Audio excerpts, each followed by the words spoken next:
À Monaco, les Italiens représentent la troisième communauté la plus large après les Monégasques et les Français. Les liens entre la principauté et la République italienne, qui se trouve à 12 km à peine, sont très étroits, à tel point que Rome a décidé en 2006 d'élever sa représentation diplomatique au rang d'ambassade. La chef de mission est une authentique italienne, une napolitaine. Elle a été en poste en Tunisie au moment du printemps arabe et plus récemment a eu la charge du corps diplomatique accrédité à Rome, soit 15 000 personnes œuvrant auprès de l'Italie, du Vatican ou des organisations internationales. Elle est en principauté depuis tout juste un an. Nous avons voulu partir à la rencontre de Manuela Ruosi, ambassadeur d'Italie à Monaco.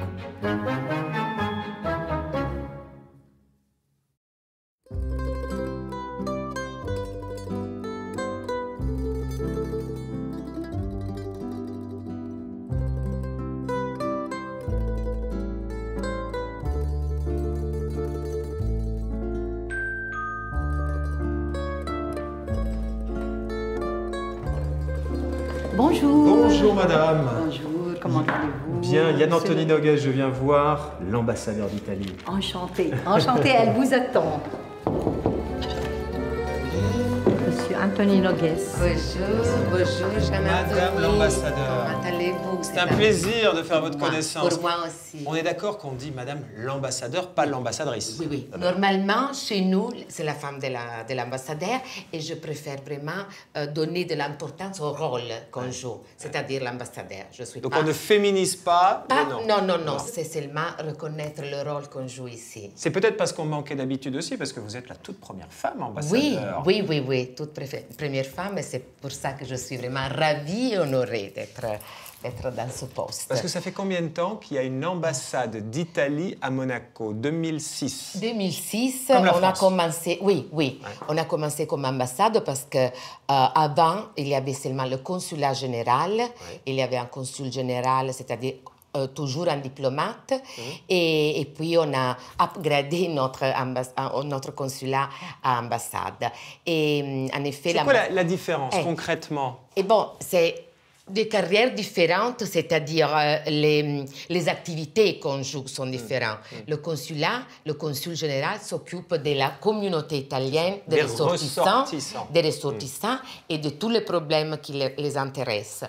Là, l'ambassade doit s'occuper des relations bilatérales en général, c'est-à-dire politiques, économiques, diplomatiques, culturelles. Et alors, c'est beaucoup plus vaste le plan sur lequel va jouer un ambassadeur. Parce que ça, c'est très important pour un pays comme le nôtre. C'est une reconnaissance de notre souveraineté. Oui. Pour l'Italie, de dire nous avons une ambassade permanente à Monaco. À Monaco, oui. Parce qu'avant, c'était quoi? C'était l'ambassadeur à Paris? L'ambassadeur à Paris qui avait la compétence. Qui avait également la compétence pour Monaco. Oui, ça c'était notre situation avant. Donc ici, vous vous occupez à la fois de la dimension consulaire, toujours, et, et diplomatique. Oui. Donc vous avez combien de personnes qui travaillent ici? Alors nous sommes en total 9 collaborateurs, plus moi. Nous sommes 10. D'accord. Et il y a la section consulaire en général qui s'occupe de toutes les tous les problèmes des ressortissants.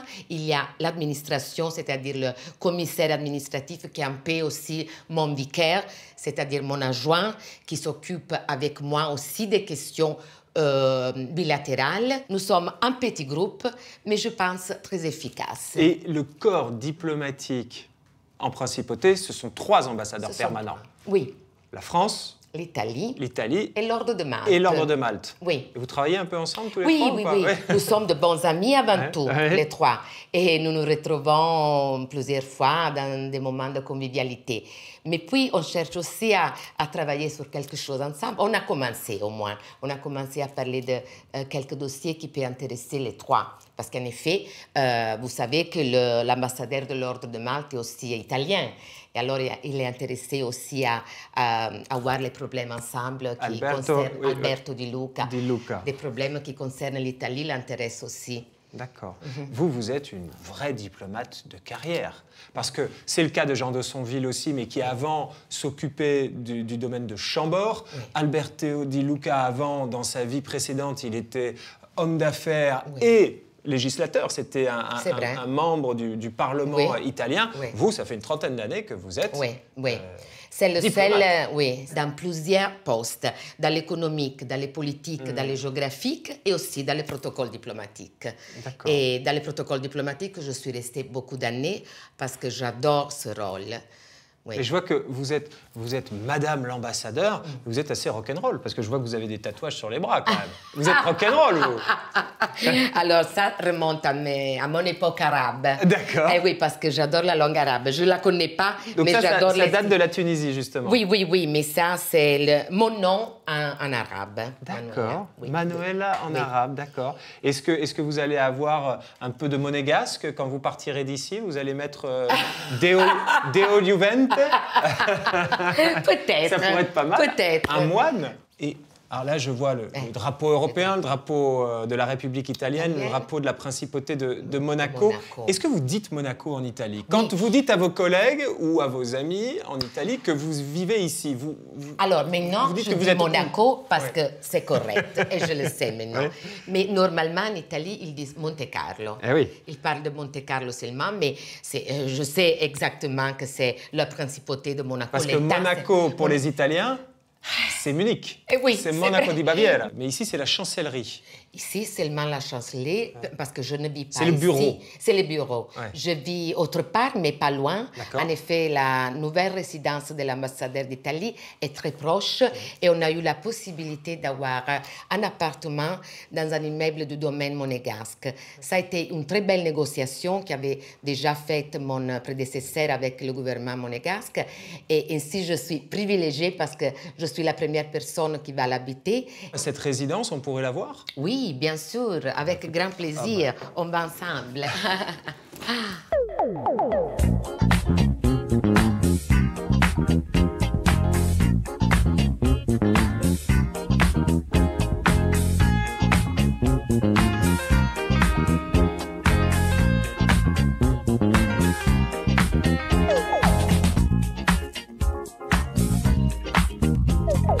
Bienvenue dans ma maison. Donc là, c'est la résidence de l'ambassade d'Italie. Oui.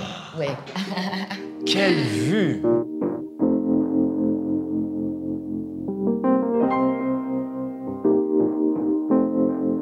Je suis au centre de 3 pays, je dois dire. En effet, là-bas, vous voyez l'Italie. Puis il y a Monaco. Et puis il y a la France derrière.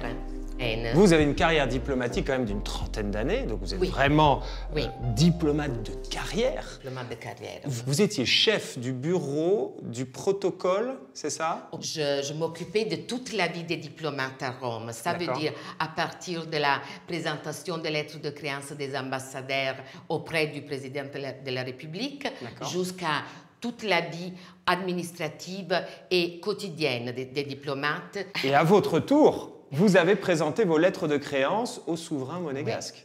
Oui, ça a été... C'était en septembre 2024. C'était en septembre 2024. Ça va être presque un an. Et ça y allait très vite. Mais ce moment-là, ça a été très important pour moi. C'est votre premier poste ici, à Monaco. D'ambassadeur. D'ambassadeur, ça a été le premier. Et c'est pour ça que on mettait ensemble toutes les émotions. L'émotion d'être ambassadeur à Monaco et d'être à la présence d'un chef d'État pour la première fois moi-même. Et vous ressentez quoi à ce moment-là? C'est beaucoup de fierté, c'est une responsabilité, fierté. C'est un poids? Alors, non. Je n'ai pas senti le poids. La responsabilité, oui, parce que je ne suis pas folle. Je sais que je représente le gouvernement italien ici et que j'ai des objectifs précis que le gouvernement m'a confiés et que je dois porter avant. Quels sont ces objectifs précis? En premier lieu, que je devais renforcer les liens politiques. Au point de vue politique, renforcer la possibilité d'avoir des échanges de visites. Ça faisait longtemps qu'il n'y avait pas une visite officielle ici, mais lorsque je suis venue, j'ai commencé Antonio Tajani. Oui, avec Antonio Tajani. Donc le ministre des Affaires étrangères, le ministre qui est arrivé tout de suite. Je l'ai eu tout de suite au mois de février et j'ai dit, lorsque je savais qu'il était à Nice, je dis il doit venir ici. Il a eu la rencontre avec le prince, avec le gouvernement et ça a été le moyen pour recommencer à parler aussi de certains dossiers qui sont très importants dans les relations bilatérales. Bon, et Je vois que vous avez quand même beaucoup de décorations, Madame Pas l'ambassadeur. beaucoup, mais un bon nombre, Donc je reconnais Malte, Puis il y a San Marino, Saint-Marin, Saint-Marin, il y a le Vatican d'accord, et l'Italie. bien sûr. L'Italie, c'est l'ordre au mérite de la République italienne. Ça fait partie de ma carrière parce qu'en effet, dans la carrière, on commence à être décoré par l'ordre au mérite de la République. Mais puis, pour les autres, ça a été des décorations qui sont venues aussi avec les postes que j'ai eus avec le Vatican parce que j'ai travaillé aussi à l'ambassade auprès du Saint-Siège pendant 5 ans au temps du pape Giovanni Paolo II. Jean-Paul II. Oui, Jean-Paul II, et ça a été vraiment une expérience unique pour moi.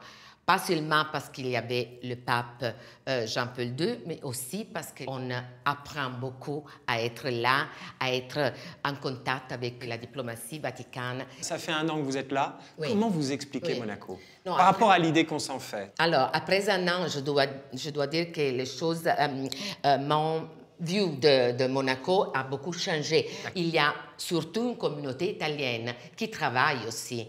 Ils ne sont pas là seulement pour s'amuser ou pour... des raisons fiscales. Oui, pour des raisons fiscales ou pour être dans une région qui est vraiment très tranquille et sereine. Non, ils sont là pour travailler. L'intérêt pour vous d'avoir un petit pays fort comme ça, juste à côté de vous, c'est quoi? Il est économique parce que c'est un bassin d'emploi pour vos ressortissants? Il est quoi? Il est aussi politique? Il est... Je vois tous les côtés. En effet, le côté politique, le côté économique, aussi celui culturel. C'est un échange continuel. Comme vous le savez, il y a beaucoup de traditions communes entre les deux pays. Il y a aussi entre la famille Grimaldi et l'Italie une grande liaison aussi d'origine. Il y a, vous la connaissez, l'association des sites historiques des Grimaldi. Il y a presque 40... Il y a une quarantaine de sites. Il y a une quarantaine de sites en Italie. En effet, récemment, j'étais aussi avec un petit groupe du palais qui allait à Pompéi pour visiter Pompéi. Et à côté, il y avait aussi un autre site. En plus, Pompéi, c'est votre région. Hein, oui, c'est ma région. Et c'est pour ça que j'ai accepté l'invitation du maire qui m'a invité pour cette occasion que le prince visitait Pompéi. Ça a été vraiment très joli parce que c'était un petit groupe de personnes et de collaborateurs du prince. Mais ça a été vraiment très intéressant de voir l'intérêt que la famille a vraiment aussi pour ce petit village de l'Italie. Les différentes vagues d'arrivée d'Italiens, de familles italiennes ici. Vous évoquiez ce bâtiment qui a été notamment construit par les Marzocco. Oui. Eux, c'était pour des questions de sécurité, parce que Claudio Marzocco qui s'était fait enlever, je crois que d'ailleurs qu'il y a son livre que vous avez dans votre bibliothèque qui raconte son histoire. Oui, il raconte son histoire. Aujourd'hui, pourquoi les Italiens viennent à Monaco? Aujourd'hui, il y a une vague de personnes, de familles, de nouvelles jeunes familles qui vont se transférer ici pour commencer une vie plus tranquille, mais avec les bonnes écoles, avec le bon climat, la sécurité. Et j'ai écouté ça vraiment très fréquemment aujourd'hui. Même hier soir, je parlais avec des ressortissants italiens qui viennent de se placer ici à Monaco vraiment très récemment et ils m'ont demandé confirmation qu'il y a cette bonne situation ici à Monaco pour vivre avec leur famille. D'accord. Et vous, c'est dans votre intérêt, en tant qu'ambassadeur d'Italie à Monaco, d'accueillir des Italiens ici? De faire connaître, oui. Vous avez plutôt intérêt à ce qu'ils restent dans votre pays? Mais ils ne viennent pas seulement de l'Italie, ils viennent déjà d'autres pays aussi. Ils arrivent de Londres? Oui, de Londres, de Genève, comme je disais. Et ils m'ont dit que les conditions sont beaucoup plus changées dans ces pays-là. Et c'est pour ça qu'ils commencent à penser à Monaco.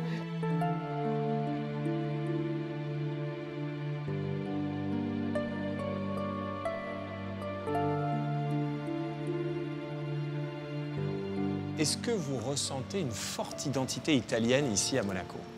Oui, je la ressens tout le temps. Ouais. Ah oui, pas seulement parce que je suis une Italienne véritable et authentique, comme vous l'avez dit, mais aussi parce que ici, tout le temps, je vis parmi les Italiens. Les Italiens sont là, ils sont l'une des communautés les plus nombreuses de cette ville. Et alors, c'est... Mais culturellement, Culturellement, oui, parce qu'en effet, il y a beaucoup de culture italienne ici. C'est pas comme être vraiment à l'étranger. Je peux pas dire que je me sens à l'étranger parce que je ressens tout le temps qu'il y a des signes de notre culture.